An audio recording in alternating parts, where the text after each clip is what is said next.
اگر خلاصہ حقوق کا نکالیں آپ تو یہ 5 حق ہیں قرآن پاک کے، وہ ہمارے ذمے، ہر امتی کے ذمے لازم ہے کہ قرآن پاک کے اس حق کو پورا کیا جائے۔ اگر قرآن پاک کے حق کو پورا نہیں کرتا، قرآن پاک کی دولت سے محروم رہتا ہے، اس کے انوارات سے، اس کی برکات سے محروم رہتا ہے، تو نہ صرف دنیا میں بلکہ آخرت میں اس کا نتیجہ کیا ہوگا یہ بحوالہ قرآن میں آپ کے سامنے رکھتا ہوں۔ پہلا حق قرآن پاک کا یہ ہے کہ قرآن پاک کے اوپر ایمان لایا جائے۔ ایمان الحمدللہ ہم سارے قرآن پاک کے اوپر رکھتے ہیں، لیکن ایمان نام ہے اقرار باللسان اور تصدیق بالقلب کا۔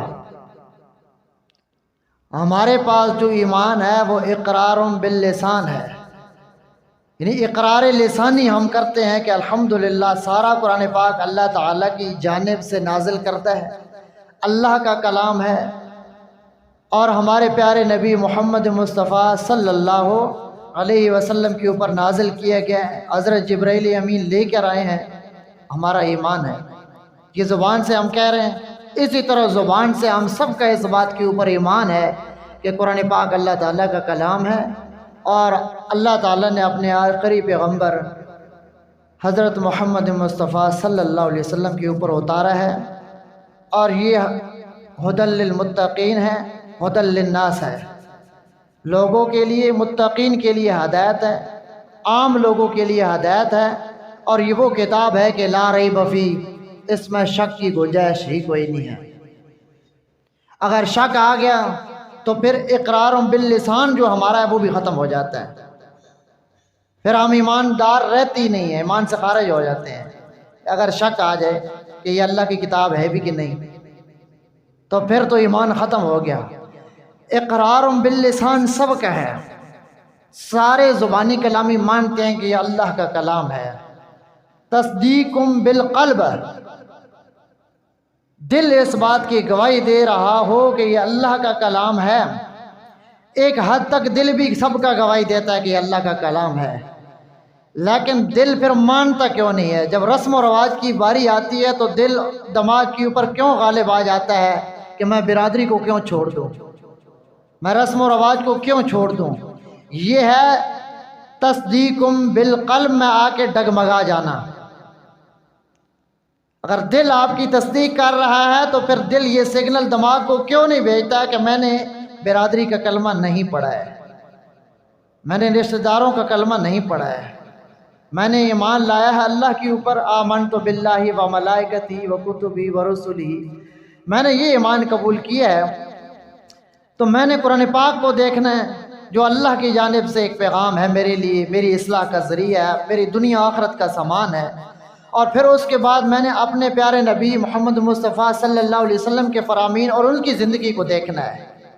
لیکن یہاں تو ہمارا عمل کچھ اور ہوتا ہے، تو اس ایمان کو بھی ہم نے سیدھا کرنا ہے اور پورا کرنا ہے، اس سانچے میں پوری طرح ہم نے اپنے آپ کو ڈھالنا ہے کہ تصدیق بالقلب، زبان کے ساتھ قبول کر لیا، کہہ بھی دیا، مانتے بھی ہیں، لیکن دل بھی اقرار کرتا ہے، تصدیق کر رہا ہے، لیکن دل مانتا نہیں ہے۔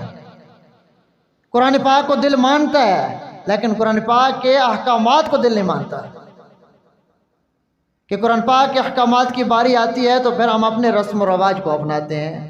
کیا ہر غمی خوشی میں، ہر بیماری میں، دنیا کے جتنے انسان کے ساتھ ایک ضروریات معاملات لگی ہوئی ہیں، ان پورے رستوں میں ہم اس قرآن پاک کی روشنی کو لے کے دیکھتے ہیں کہ راستہ کس طرف جا رہا ہے، یا ہم ایسے ہی آئے دنیا میں، بڑے ہو گئے، جوان ہو گئے، کاروبار کیا، کمایا، اور قرآن پاک کی طرف دھیان ہی نہیں دیا۔ یہ تو یہودیوں نے، اللہ تعالیٰ نے یہودیوں کو کہا تھا کہ یہودیوں کے اوپر اللہ کا غضب نازل ہوا، بعض وجہ تھیں، اور ان وجہوں میں سے ایک وجہ یہ بھی تھی کہ کتاب اللہ وراء ظہورہم، یہ پارہ نمبر 1 ہے، سورہ بقرہ ہے، کہ انہوں نے اللہ کی کتاب کو پشت کے پیچھے ڈال دیا تھا۔ ایمان تھا ان کے اوپر، آج بھی ہے۔ فلسطین کے اوپر ظلم کر رہا ہے اسرائیل، اور اس کی فوج کیا کہہ رہی ہے کہ موسیٰ اور ہارون کا رب ہم سے ناراض ہو چکا ہے، چاند بھر مسلمان ہمارے اوپر غالب آ چکے ہیں، ایمان ان کے اوپر آج بھی ہے، لیکن وہ ایمان مقبول نہیں ہے، کیونکہ آپ صلی اللہ علیہ وسلم کے آنے کے بعد آپ صلی اللہ علیہ وسلم کا کلمہ پڑھنا تھا، اور انہوں نے ضد کی وجہ سے، یہ ہے پچھلے صفحے پہ آپ چلے جائیں تو باغین ضد کی وجہ سے انہوں نے نہیں کیا کہ یہ ہماری قوم میں سے جو ایک انبیاء کی لڑی چل رہی تھی، یہ ادھر سے کیوں نہیں آیا؟ اسماعیل علیہ السلام کی اولاد سے پیغمبر آخری بن کے اتنی شان والا نبی بن کے کیوں آ گیا؟ تو یہ ایمان قبول نہیں ہے۔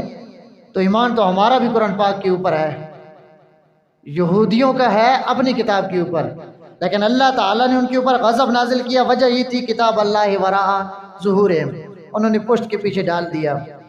ہم سینے سے لگاتے ہیں، لیکن صرف سینے سے لگاتے ہیں، سینے کے اندر لے کے جانا ہے قرآن پاک کو، قرآن پاک کو دماغ کے اندر لے کے جانا ہے، سینے کے اندر لے کے جانا ہے، سینے سے صرف لگانا نہیں ہے۔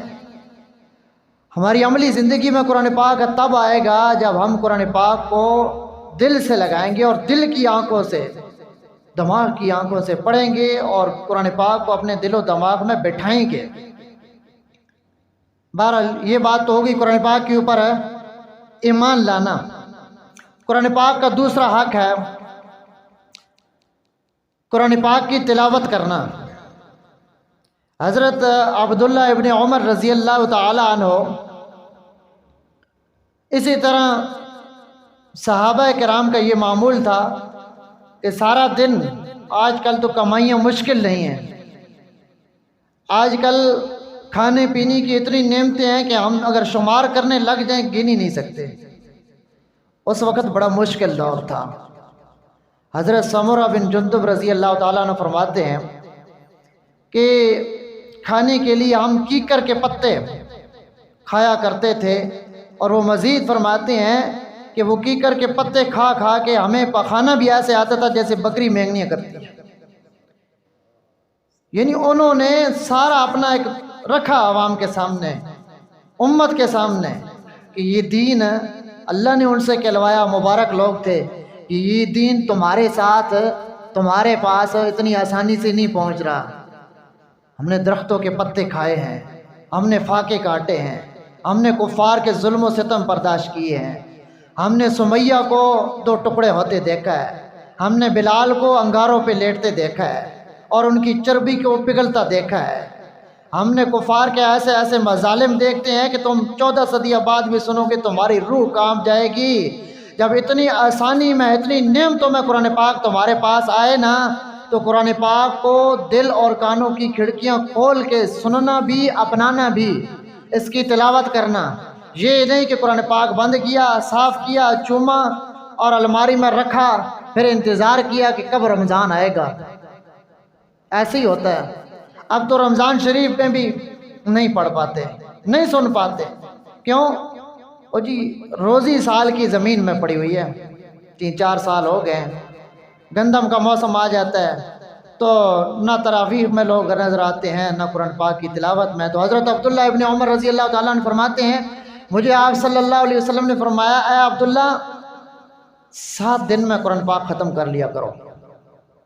ہم میں سے آج کوئی ہے، ہمارے گھر میں کوئی ماں بہن ہو جس کا کوئی کام ہی نہ ہو، اور ہوتی ہیں مائیں بہنیں، چلو بہنوں کو کام ہوگا، بہووں کو ہوگا، باقیوں کا کیا کام ہوتا ہے بوڑھیوں کو؟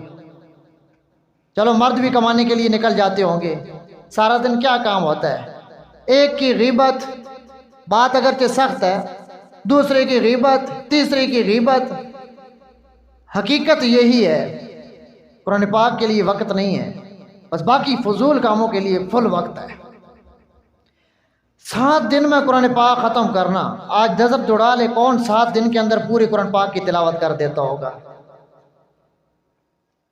یہ قرآن پاک کی تلاوت کرنا قرآن پاک کا دوسرا حق ہے۔ اور المیہ یہ ہے کہ ہم نے نئی نسل کو صرف انگلش سیکھنے میں لگا دی ہے، صرف انگلش پڑھنے میں، پڑھانے میں۔ انگلش کے لیے ٹیوشنیں ہیں، اور ٹیوشنوں کے لیے ماہر استاد ہیں، اور ماہر استاد کے لیے ہزاروں روپے کی فیسیں ہیں، اور مسجد میں اللہ والے فری بیٹھے ہیں۔ پھر آپ کہتے ہیں مولوی، اپنی منہ سے تعریف اچھی نہیں لگتی، میں اپنی نہیں کرنا چاہتا، میں مولویوں سے ضرور کروں گا۔ مسجد میں بیٹھے ہیں، کبھی نہیں کہا ہماری تنخواہ تھوڑی ہے، اور کبھی نہیں کہا کہ آپ بچہ تو پڑھا رہے ہیں، کبھی دیا کچھ نہیں ہے، دیتے کچھ نہیں ہے، نہیں۔ اور عوام کی بے رخی کا یہ عالم ہے کہ انگلش پڑھانے بندہ گھر آتا ہے اور ہزاروں روپے کی فیس ادا کرتے ہیں، انگلش پیریڈ بچہ مس کر دے سزا بھی دیتے ہیں، اور قرآن پاک ہفتوں بچہ پڑھنے نہ آئے تو ہمیں خود فون کر کے پوچھنا پڑتا ہے۔ والدین کو کوئی پرواہ نہیں ہے، بھائی بچہ کدھر ہے، کیوں نہیں آیا، یار ہماری محنت ضائع ہو رہی ہے، جو پڑھایا تھا بھول جائے گا۔ یہ المیہ ہے۔ تو یہ قرآن پاک کا حق ہے قرآن پاک کی تلاوت کرنا۔ جب ہم اپنی اولاد کو قرآن پاک کی تلاوت دیکھ کے بھی سکھائیں گے نہیں، ناظرہ ہی نہیں سکھائیں گے، وہ خاک پڑیں گے پھر قرآن پاک آنے والی زندگی میں۔ جب وہ قرآن پاک دیکھ کر ہی نہیں پڑھیں گے تو وہ اپنی نسلوں کو تو پھر کیا تعلیم دیں گے قرآن پاک کی۔ اس لیے قرآن پاک کو دیکھ کر پڑھنا، لوگ کہتے ہیں وہ جی سمجھنا چاہیے، پھر ہم تو سمجھ سکتے نہیں ہیں۔ قرآن پاک کی تلاوت کرنا یہ بھی قرآن پاک کا بہت بڑا حق ہے۔ آپ روزانہ جاگیں، اٹھیں، نماز ادا کریں، اور زیادہ نہیں تو ایک آدھ رکوع لازمی مقرر کر لیں کہ میں نے ایک رکوع قرآن پاک کا پڑھنا ہے، تلاوت کرنا ہے۔ اور پھر اگلا حق قرآن پاک کا ہے قرآن پاک کو سمجھنا، یہ تیسرا حق ہے قرآن پاک کو سمجھنا۔ آپ ایسا کریں، آپ جب متعین کر رہے ہوں گے کہ میں نے ایک رکوع 2 رکوع پڑھنا ہے، یہ میرے لیے وقت ہے، ایک وقت مختص کر لیں۔ پھر آپ آج کل قرآن پاک کی تعلیم حاصل کرنا، قرآن پاک کے احکامات کو پڑھنا کوئی مشکل کام نہیں ہے، بہت آسان کام ہے، بہت آسان کام ہے۔ آسان اردو میں آسان فہم تفاسیر موجود ہیں، آپ انہی سے اوپر تلاوت کریں، ایک آدھ 2 رکوع تلاوت کرنے کے بعد آپ اس کا ترجمہ پڑھیں، پھر نیچے تفسیر الگ سے ہے کہ یہاں اس حکم کا کیا مطلب ہے، نیچے مسائل الگ ہیں، کوئی مسئلہ ہی نہیں ہے۔ ہم سیکھنے والے بنے۔ قرآن پاک کو سمجھنا یہ بھی قرآن پاک کا تیسرا بڑا حق ہے۔ قرآن پاک کو ہم جب سمجھیں گے ہی نہیں، ہمیں پتہ ہی نہیں ہوگا قرآن پاک میں میری یہ غمی بن رہی ہے، خوشی بن رہی ہے، میرے اوپر زندگی کے مختلف بحثیت انسان لوازمات لگی ہوئی ہیں، حالات آتے ہیں، تو کن کن حالات میں کس طرح سے مجھے گزرنا ہے۔ حضرت عمر رضی اللہ تعالیٰ عنہ سے پتہ کیا کہ اگر آپ تقوی کی تعریف بتائیں کہ آپ کس طرح تقوی کو حاصل کر سکتے ہیں، تقوی کی تعریف کیا ہے، کہ دنیا سے کیسے بچا جائے، گناہوں سے کیسے بچا جائے۔ انہوں نے کہا کہ جھاڑیاں ہوں اور بہت گھنی جھاڑیوں کے درخت ہوں، جس طرح ادھر سے بندہ اپنے کپڑوں کو جسم کو بچا کے گزرتا ہے نا، دنیا میں اس طرح مومن کو دنیا کی غلاظتوں سے، دنیا کی فضولیات سے اس طرح اپنے آپ کو بچا کے گزرنا ہے، دیکھ کے۔ اور وہ راستہ دکھانے کے لیے ہمارے پاس پورا 30 پاروں کا قرآن پاک موجود ہے۔ اپنے پیارے نبی کی زندگی کی ایک ادا ہمارے پاس محفوظ ہے۔ آپ صلی اللہ علیہ وسلم ہنسے کیسے تھے، مسکراتے کیسے تھے، آپ چلتے کیسے تھے، آپ سوتے کیسے تھے، آپ گھر والوں کا کام میں ہاتھ کیسے بٹاتے تھے، ایک چیز محفوظ ہے۔ تو یہ 2 لائٹیں ہیں ہمارے پاس۔ آپ جا رہے ہیں، اندھیرا ہی اندھیرا ہے، آپ کے پاس گاڑی موجود ہے لیکن گاڑی کی لائٹیں نہیں ہیں، تو آپ پہلا کام کیا کریں گے؟ جانا تو ہے یار، اس کی لائٹیں درست کروا لیں، یہ نہ ہو کہ گاڑی بھی اور اپنی جان بھی چلی جائے۔ راستہ ہی نظر نہیں آئے گا تو چلیں گے کیسے، کہاں لے کے جائیں گے گاڑی کو؟ اس لیے دنیا گزارنے کے لیے اللہ تعالیٰ نے یہ 2 بہت بڑی روشنیاں ہمیں عطا کی ہے، 2 لائٹیں دی ہیں، سمجھے اس چیز کو، ایک قرآن پاک اور دوسرا آپ صلی اللہ علیہ وسلم کی مبارک زندگی۔ جس طرح گاڑی اندھیرے میں 2 لائٹوں کے بغیر نہیں چل سکتی، اسی طرح انسان کی زندگی اس دنیا میں انسان زندگی نہیں گزار سکتا اور کامیابی کی طرف نہیں جا سکتا اور سیدھا راستہ اختیار نہیں کر سکتا، وہ بھول جائے گا جب تک اس کی زندگی میں قرآن پاک نہیں ہوگا، جب تک اس کی زندگی میں آپ صلی اللہ علیہ وسلم کی زندگی نہیں ہوگی۔ تو اس لیے قرآن پاک کو سمجھنا یہ قرآن پاک کا تیسرا بڑا حق ہے کہ قرآن پاک کو سمجھے آپ۔ اور چوتھا بڑا حق قرآن پاک کا، قرآن پاک کے اوپر عمل کرنا۔ آپ نے پڑھ لیا، ایمان آپ لے آئے، اس کے بعد آپ تلاوت بھی کرتے ہیں، آپ قرآن پاک کو سمجھتے بھی ہیں، اب ہے قرآن پاک کے اوپر عمل کرنا۔ سمجھنے میں کوشش کرے گا تو عمل میں آئے گا، اس چیز کو سمجھیں۔ یہ جو ترتیب ہے نا قرآن پاک کے حقوق کی، ایمان ہی نہیں ہوگا تو پھر تلاوت کیا کرے گا؟ جب تلاوت ہی نہیں کرے گا تو سمجھے گا کیا؟ جب سمجھے گا ہی نہیں پھر عمل کیا کرے گا؟ اور جب عمل خود نہیں کرے گا تو دوسروں تک پہنچائے گا کیسے؟ یہ تہ بتہ ہے یہ قرآن پاک کے حقوق، اوپر نیچے ہیں۔ اگر ایمان آ گیا تو پھر تلاوت ہے، اگر تلاوت زندگی میں آ گئی تو پھر اس کو سمجھنا ہے، اگر آپ سمجھ رہے ہیں تو پھر اس کے اوپر عمل کرنا ہے۔ انسان، حدیث شریف میں آتا ہے، ہر انسان تم میں سے نگران ہے اور اس کو اس کی رعیت کے بارے میں قیامت کے دن پوچھا جائے گا۔ ہم میں سے ہر ایک نگران ہے اپنے گھر کا۔ جب ہم قرآن پاک سے دور ہوں گے، قرآن پاک کی تلاوت ہی نہیں کریں گے، سمجھیں گے نہیں، عمل نہیں کریں گے، تو کیا گھر والوں سے، بچوں سے ہم کروا لیں گے؟ ہمیں پتہ ہی نہیں ہوگا۔ جب ان سے نہیں کروائیں گے تو کل قیامت کے دن اپنا تو الگ سے بوجھ ہوگا، کل قیامت کے دن گھر والوں کے بارے میں کیا جواب دیں گے؟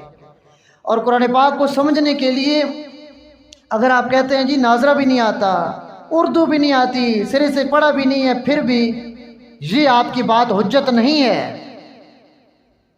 یہ بات کہہ کے آپ جان چھڑا نہیں سکتے، کیونکہ آج کل الحمدللہ وہ وقت گزر گیا ہے۔ ہمارے بڑے بتاتے ہیں کہ تراویح سنانے کے لیے حافظ ڈھونڈتے تھے، ملتا کوئی نہیں تھا۔ آج حافظ اتنے ہیں کہ بیٹھک کے اوپر بھی سنا رہے ہیں، محلے کے اوپر بھی سنا رہے ہیں، مسجد کے اوپر بھی سنا رہے ہیں، مسجد کے سین میں بھی سنا رہے ہیں، مسجد کی چھت کے اوپر بھی سنا رہے ہیں۔ اسی طرح قرآن پاک کو سمجھانے والے بھی بہت ہیں۔ قرآن پاک کے درس ہوتے ہیں ہمارے دائیں بائیں، یہاں بھی الحمدللہ اتوار کو ہوتا ہے۔ وہ قرآن پاک کو سمجھنے کے لیے ہم اپنی حاضری کو کتنے فیصد کوشش کرتے ہیں کہ یقینی بنائیں؟ ہم میں سے کتنے لوگ آتے ہیں؟ اور کیا بعض ہم آتے ہیں اور اپنی اولادوں کو نہیں لے کے آتے؟ کیا قرآن پاک صرف ہماری ضرورت ہے؟ کیا ہماری اولاد نے ایمان قبول نہیں کیا، کلمہ نہیں پڑھا؟ جب پڑھا ہے تو کیا قرآن پاک کے اوپر عمل کرنا، اسے سمجھنا ان کی ذمہ داری نہیں ہے؟ جب ہے تو ہمیں چاہیے کہ قرآن پاک کا درس جہاں کہیں بھی ہو آپ آئیں۔ ایک المیہ ہے نا، ایک سوچ ہے۔ المیہ یہ ہے، کئی بار میں عرض کر چکا ہوں، ان چیزوں سے جب تک ہم جان نہیں چھڑائیں گے، نہ صرف کفار کے ہاتھوں ہم مار کھائیں گے بلکہ خود آپس میں بھی بکھرے رہیں گے، اور دنیا کی ذلت بھی مقدر بنے گی اور آخرت کا بھی بنے گی۔ المیہ کیا ہے؟ درس بھی ہوتا ہے جی، مولوی صاحب بھی آتے ہیں درس دیتے ہیں، لیکن وہ ہماری جماعت کے نہیں ہیں۔ مجھے بتاؤ، مولوی صاحب بھی کلمہ پڑھنے والے ہیں، وہ بھی مسلمان ہیں، وہ بھی قرآن پاک کی تعلیم آپ کو دے رہے ہیں، وہ بھی قرآن پاک کا درس دے رہے ہیں، اور آپ بھی مسلمان ہیں۔ جتنا مولوی صاحب کا قرآن پاک ہے، قرآن پاک کے اوپر ان کا حق ہے، اتنا آپ کے رب کی طرف سے آپ کے لیے بھی یہ قرآن پاک ہے۔ پھر تفریق کیسی؟ یہ شیطانی چالیں ہیں۔ ہاں، تحفظات ہیں، اختلافات ہیں علماء میں، آپ آئیں بیٹھیں، آپ دین کو سمجھیں، آپ سوال کر لیں۔ میں نے نہیں سنا آج تک کسی نے کسی مولوی سے، کسی عوام نے کوئی سوال کیا۔ یہ تو سنا ہے کہ حکمران کے سامنے کوئی کھڑا ہوا ہو، سوال کیا ہو، اس کی گردن اڑا دی گئی، اس کی زندگی جیل میں گزری۔ لیکن میں نے 14 صدیاں پہلے چلے جائیں، وہاں سے لے کر آج تک یہ کہیں بھی نہیں پڑھا کہ کسی مسئلہ پوچھنے والے سے، کسی مفتی سے، کسی عالم سے، کسی عوام نے کوئی سوال کیا ہو دین کے بارے میں اور اس کی گردن اڑا دی گئی ہو۔ کہیں نہیں سنا ہم نے، نہ پڑھا، نہ ایسا ہے۔ آپ آئیں، آپ سوال کریں، آپ کے تحفظات ہیں، دور کریں گے۔ آپ دور کوئی تحفظات نہیں کر سکتا، آپ آگے بڑھیں، آپ اپنی مرضی کا بندہ لے آئیں، لیکن قرآن پاک سے دور نہ جائیں۔ آپ کیوں جاتے ہیں قرآن پاک سے دور؟ اس لیے قرآن پاک کو سمجھنا، یہ سوچ جب ہمارے مائنڈ میں آتی ہے، ہمارے ذہن میں آتی ہے کہ یہ فلاں جماعت کا ہے، وہ فلاں جماعت کا ہے، میں فلاں جماعت کا ہوں، یہ تفریق، یہ ہمیں دین سے دور کرنے کی بنیادی وجہ ہے۔ ایک بندہ ہے یار، ہمیں اس کا شکر ادا کرنا چاہیے۔ اگر میرے محلے میں، میرے پڑوس میں درس قرآن کی محفل کسی نے لگا دی ہے، یقین مانو پورے محلے میں، میں مانوں یا نہ مانوں، رب نے اسے مان لیا ہے۔ رب نے اسے اپنا بنا لیا ہے کہ سارا گاؤں میرے قرآن پاک سے دوری اختیار کر رہا ہے، لیکن ایک ہے کہ میری قرآن پاک کی محافل لگا کے بیٹھا ہے۔ تو اس لیے میرے ماننے نہ ماننے سے کیا فرق پڑتا ہے؟ اس لیے آئیں قرآن پاک کو سیکھیں۔ قرآن پاک کے اوپر جب سیکھیں گے ہی نہیں تو عمل کیسے کریں گے؟ اس لیے قرآن پاک کے اوپر عمل کرنا یہ قرآن پاک کا چوتھا بڑا حق ہے۔ اور یہ جو آیت میں نے آپ کے سامنے پڑھی، پارہ نمبر 6 ہے، یہاں پہ اللہ تعالیٰ نے اپنے نبی سے فرمایا یا ایھا الرسول بلغ ما انزل الیک من ربک، اے میرے پیغمبر محمد مصطفیٰ صلی اللہ علیہ وسلم، بلغ، آپ تبلیغ کیجئے، آپ پہنچا دیجئے، ما انزل الیک، وہ جو نازل کیا گیا آپ کی طرف، من ربک، آپ کے رب کی طرف سے، آپ اس کی تبلیغ کیجئے۔ اب یہاں سب سے پہلے مخاطب کون تھے قرآن پاک کے؟ ہمارے پیارے نبی تھے۔ جہاں سب سے پہلے ہمارے پیارے نبی کے لیے یہ حکم ہے کہ آپ قرآن پاک کی تبلیغ کیجئے، تو اس کا یہ مطلب نہیں کہ یہ حکم ان کے لیے تھا، ہمارے لیے نہیں ہے۔ یہ ہر امتی کو، ہر کلمہ پڑھنے والے کو یہ حکم ہے۔ یہ پارہ نمبر 6 ہے، یہ دیکھیں رکوع شروع ہو رہا ہے، آخر ہے یا ایھا الرسول بلغ ما انزل الیک من ربک۔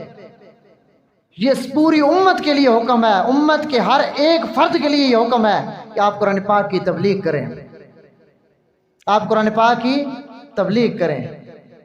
جب تک قرآن پاک کے اوپر سمجھ ہمیں نہیں ہوگی، قرآن پاک کے اوپر ہمارا اپنا عمل نہیں ہوگا، تو ہم قرآن پاک کی تبلیغ کیا کریں گے؟ جب ہم خود عمل نہیں کریں گے، سمجھیں گے ہی نہیں، تبلیغ بھی نہیں کریں گے، تو اللہ کو کیا منہ دکھائیں گے؟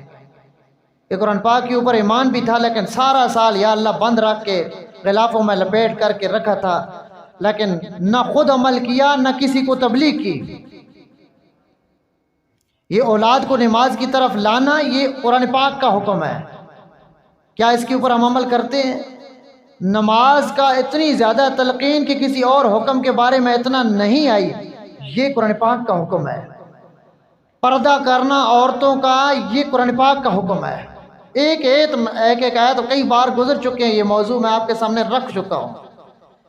تو یہ قرآن پاک کے اوپر جب ہمارا ہی عمل نہیں ہے، ہم سمجھنے کی کوشش ہی نہیں کرتے ہیں، تو لوگوں کو کیا تبلیغ کریں گے؟ اس لیے قرآن پاک کی تبلیغ کرنا یہ بھی ہر امتی کے ذمہ ہے۔ اور بعض یہ ایک غلط فہمی بھی ہے، اور جی ہم قرآن پاک سے دور ہیں، اور جی ہم نے داڑھی نہیں رکھی ہوئی، جی ہم نماز بھی کبھی کبھی پڑھتے ہیں، لوگوں کو کیا تبلیغ دیں؟ آپ تجربہ کر کے دیکھ لیں، بے شک آپ دین سے دور ہوں، اللہ ہم سب کو قریب کر دے، جتنا دور ہوں آپ مومن ہیں، یہ بہت بڑی نعمت ہے۔ آپ ایمان والے ہیں، ہم سے زیادہ حسین، ہم سے زیادہ ذہین، ہم سے زیادہ لائق فائق، 1000 گنا دنیا کے لحاظ سے بہتر وہ ایمان سے محروم بیٹھے ہیں۔ یہ تھوڑی دولت ہے ہم ایمان والے۔ آپ لوگوں کو تبلیغ کرنا شروع کریں، یقین مانیں، پھر جا کے آپ کا ضمیر جاگے گا جو سویا ہوا ہے، کہ یار میں لوگوں کو کہہ رہا ہوں، میری اپنی حالت کیا ہے، لوگوں کو تو میں سیدھا راستہ دکھا رہا ہوں، میرا کیا بنے گا؟ آپ لوگوں کو کہیں گے، لیکن آپ کا نفس آپ کو تبلیغ کرے گا، یہ ذریعہ بنے گا آپ کو سیدھے راستے پہ لانے کا۔ جب آپ نہ لوگوں کو کہتے ہیں، جب آپ نہ خود کوشش کرتے ہیں، تو یہ وجہ ہوتی ہے دین سے دوری کی اور مزید دوری کی۔ اس لیے قرآن پاک کی تبلیغ کرنا یہ قرآن پاک کا 5واں بڑا حق ہے۔ اور رہی بات کہ قرآن پاک کی یہ سارے حقوق، قرآن پاک کے اوپر ایمان لانا، قرآن پاک کی تلاوت کرنا، قرآن پاک کو سمجھنا، قرآن پاک کے اوپر عمل کرنا اور قرآن پاک کی تبلیغ کرنا۔ اب ان 5 حقوق کے آئینے میں یہ آئینہ سامنے رکھ کے ہم دیکھیں، کیا قرآن پاک کے اوپر ایمان ہے جس طرح ہونا چاہیے؟ اگر ایمان ہے تو پھر قرآن پاک کو چھوڑ کے دنیا کے پیچھے کیوں بھاگ رہے ہیں؟ جو قرآن کو سینے سے لگاتا ہے تو ساری دنیا اس کی ہو جاتی ہے۔ پھر قرآن پاک کی تلاوت کرنا کیا ہم کرتے ہیں؟ یہ 2 چیزوں میں تو ہم فیل ہو چکے ہیں، اگر زیادہ نہیں تو 70% ہم فیل ہو چکے ہیں۔ نتیجہ سامنے رکھیں نا، کچھ حاصل بھی ہو، آئے ہیں بیٹھے ہیں خالی ہاتھ چلے جائیں، کیا فائدہ؟ کیا پتہ کل تک زندگی نہ ہو۔ آئے ہیں کچھ حاصل کر کے جائیں، رب کو منا کے چلے جائیں، تو یہ سب سے قیمتی گھڑی ہیں زندگی کی۔ ہماری تو زندگیاں گزر گئی ہیں، 50 برس ہماری زندگیاں گزر جاتی ہیں لیکن ہم نے قرآن کو کھولا ہی نہیں ہے کبھی۔ اگر انگلش میں کوئی مضمون ہمارے پاس آ جاتا ہے تو اسے سیکھنے کے لیے کہاں جاتے ہیں، کوئی خط ہی آ جائے، ہمیں ایک زبان نہ آتی ہو تو ہم کیا جتن کریں گے اس کو سمجھنے کے لیے۔ تو یہ قرآن پاک اللہ کی جانب سے جو خط آیا ہے، پیغام آیا ہے، کیا یہ اتنا فضول ہے کہ ہماری زندگیاں گزر گئی اور ہم نے مڑ کے دیکھا بھی نہیں؟ اور رہی بات آگے قرآن پاک کے اوپر عمل کرنے کی، اس میں بھی ہم بہت پیچھے ہیں۔ پھر قرآن پاک کی تبلیغ کی، ان 5 حقوق کے آئینے میں ہم اپنے آپ کو دیکھیں تو ہم کہاں کھڑے ہیں۔ جب ہم ان حقوق کے اوپر پورے نہیں ہیں تو نتیجہ سنیں، پھر بات کو ختم کرتے ہیں۔ قرآن پاک سے اعراض کرنا، پہلے پارے میں آ جائیں۔ قرآن پاک سے اعراض کرتے ہیں۔ آج ہر بندہ سوال کرتا ہے کیا مسئلہ ہے جی، اولاد بھی نافرمان ہے اور وغیرہ وغیرہ جتنے مسائل ہیں آپ سارے جانتے ہیں۔ تو یہودیوں کو اللہ تعالیٰ نے فرمایا فَتُؤْمِنُونَ بِبَعْضِ الْكِتَابِ وَتَكْفُرُونَ بِبَعْضٍ، کیا تم ایمان رکھتے ہو کتاب کے بعض حصے پر اور بعض پہ ایمان ہی نہیں لاتے ہو، انکار کر دیتے ہو؟ کیا ہم قرآن پاک کے کئی سارے احکامات کی دھجیاں نہیں اڑاتے ہیں؟ ہم اگر نہ بھی مانے تو ہم اڑاتے ہیں۔ تو آگے فرمایا فما جزاؤ، قرآن پاک یہودیوں کے لیے نہیں تھا، ہمارے لیے تھا۔ اللہ ان کی بات کر کے ہمیں سمجھا رہے تھے۔ اللہ کا اتنا پیارا انداز ہے نا، تو اللہ تعالیٰ نے اس امت کو جھنجھوڑا بھی نہیں ہے، کوئی سخت بات ہی نہیں کی۔ کہیں کوئی سخت کفار کے لیے عذاب کا ذکر کیا تو ساتھ میں کہا کہ نہیں، مومنین کے لیے تو جنات تجری من تحت الانہار، جنتی جنتیں ہیں۔ لیکن ہم کہاں کھڑے ہیں، کیا کر رہے ہیں؟ فرمایا فما جزاء من یفعل ذلک منکم الا خزی فی الحیات الدنیا، پس کیا سزا ہوگی اس کی کہ یفعل ذلک، جو یہ کرتا ہے، احکامات بعض مان لیتا ہے جہاں من آتا ہے اور بعض مانتا ہی نہیں ہے۔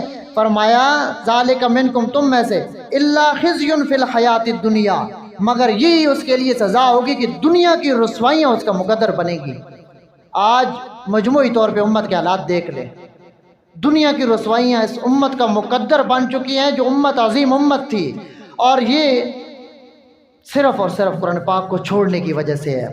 آگے آئے نتیجے پہ، فرمایا اگر ہم قرآن پاک کے قریب نہیں آئیں گے، یہ جو حقوق میں نے ذکر کیے ہیں، ہم پھر بھی قرآن پاک کے قریب نہیں آئیں گے، یہ حق پورے نہیں کریں گے۔